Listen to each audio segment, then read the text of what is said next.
Hello? Are you awake? Come on, hey. Let's see. Where's the light? Come on, damn it. There we go. Still asleep, huh? Let's get you up. Come on, wake up. You told me to wake you up so you'd make another goddamn video. Wake up. Wake! It's time for school. Okay, wait. I gotta get to work. Bye. Hello, dear viewer. Upon finishing my latest video, I came to the realization I did not know what sort of video I wanted to do next. But I gazed into the mirror, and what I saw was death. No! Grey! La da da dee da da da dee da. Yes, honey, bring out the good wine. It's Perseus time. She left. Yes, dear viewer, today we're going to talk about the Perseus. But not just that. The seemingly cult-like devotion and adoration this grey triangle inspires. In any corner of the community in which I transgress, I always find them, in the cupboards, under the carpets, and yes, even in the sheets. One might even be sitting next to you right now. And yes, I am one of these quite drawn and stricken individuals by this hunk of metal and testosterone. And today we're going to explore its history and lore alongside the impact it will have on the game and its community. For in order to understand the cult of worship around it, we must also understand the vehicle itself. But now, come here and chill. No, warm yourself by the fire. It is story time. The RSI Perseus is a patrol ship which was originally designed and manufactured in 2520. So, for reference, it'd almost be like we in 2025 are using a modified shell of a matchlock musket from the 30 Years' War today. Firearms have of course developed away from that method of fire, but it's still an interesting comparison to think about.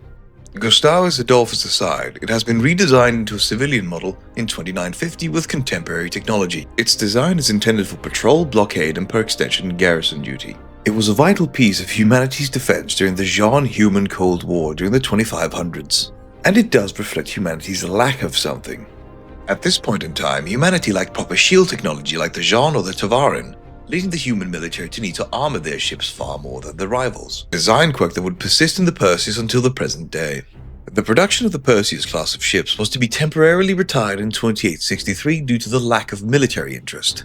However, during Operation Mandrake, which I covered in my previous video, hint hint, the aging UES Achilles, an old Perseus, managed to take down 2 Vandal destroyers before the Achilles itself became inoperable.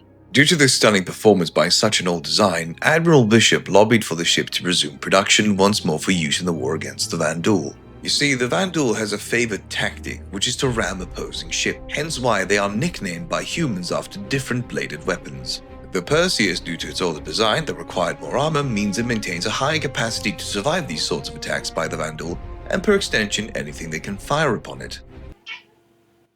Exactly. Yeah. Very good. Anything else to add? I see. You see, my cat is a big fan of the Perseus also. The Perseus. It's what pussy craves. The Perseus, as previously mentioned, has now expanded to include the civilian model for the Militia Mobilization Initiative, and comes with new components and a vehicle cargo accommodation. All finished. All of the official specs are of course subject to change pending the release of the Perseus, but I'm still gonna speculate, baby. The current size before the release of the Perseus is 21 meters high, 100 meters long, and 50 meters wide. But these are the old measurements, and the Perseus has probably grown somewhat. What the Perseus offers is a package of destruction and somewhat of convenience. I always try not to get distracted though by the big black guns. With these 4 bespoke size 7 Gatling cannons of awesomeness, there's much to fear and much to love. It also comes with its own point defense system, unmanned turrets, and 20 size 5 torpedoes. Most of the components on the Perseus are size 3, putting it on par with the similar in size Hammerhead. Albeit I don't want to rattle off the different sizes and numbers, as I believe this close to release that they are also something that's very subject to change. As we are seeing the civilian version of the Perseus being released, we can see that there's ample space for a vehicle or some cargo. Hopefully with these specifications we can expect the Perseus to balance capital ship combat.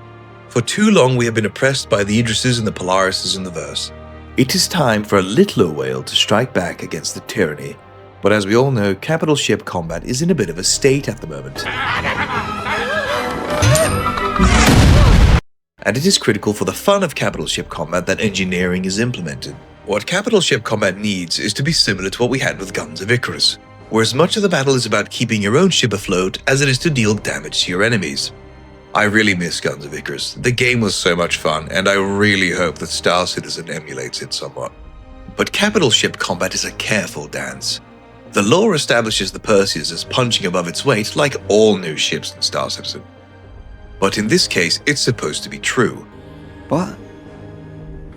But how they implement this fact without making larger ships redundant is going to lead to a much civil debate on the Spectrum, Reddit, and Discord. And like I said, as we all know, capital ship combat is in a bit of a state.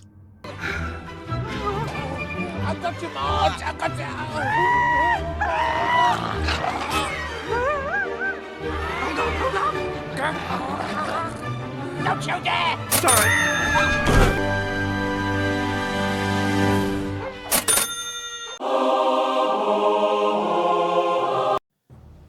Well, you see, the lore, combined with the appearance and apparent capabilities of the Perseus, has led to the previously mentioned devotion that we today witness. One might say that this fascination stems from witnessing the Star Destroyer at the beginning of New Hope as the root cause for this particular mania. On screen now, we will be seeing some memes that I have dredged up from the community, and also just take a gander at the Reddit in general. There is so much of it. I think what shot the cult into the stratosphere is this very image. I know it's animated, it just looks cooler than the original image. This image led to some speculation. Did the Perseus saw the hammerhead in half with its guns, or did it ram it? I was one of those for a short time that said, ramming it is, it has thick armor. But on further inspection, one can clearly see that the nose is undamaged. But this misunderstanding of the nature of the unsplitification of the hammerhead led to a surge in popularity, and ultimately this act is something that upon release will be the first thing that most people spam on Reddit, much like the Polaris pizza meme. And it's not merely just a simple image that led the Perseus to be so popular, but also that it is in a sweet spot of not being too large but still not too small. This is a ship perfect for a group of 4 to 8, which is most friend groups. For those that have those. The ship is large enough to increase our ego, but not so large that it is unmanageable. It can fit your guns, weapons and armor, and a vehicle so you and your friends can get up to all sorts of shenanigans. But there is no true organization behind the cult, merely a scattered mosaic of many fans, appreciators, and devotees. You see, as there is no organized fan structure, each man, each woman, and each child becomes his own shrine, his own temple, and his own church in the admiration of this mighty vessel. And our numbers, once this ship launches, will blot out the suns of many systems in which we will pass. For as we are each a temple, we are each a legion, each ready to solo the Perseus to the horror of all before us. I already know how hard they're going to nerf it. I just want to enjoy it whilst I can. However, I can't wait to see her at this year's IAE. Or as some of my friends say, YAE or IAE. But you see, in the end, it doesn't really matter which ship is the prettiest, has the best stats or features. It's all about what ship makes you happy. Be that the Starfarer, the Idris, or even the humble Aurora. You are all still wrong. Thank you all very much for watching. This piece was a bit of an experiment as I'm trying a different sort of style, trying different ways of editing and learning as I go, basically. I hope you enjoy. Please subscribe if you find the content interesting. Leave a like maybe. And do leave a comment if you have any pointers or feedback to give. Maybe even hate.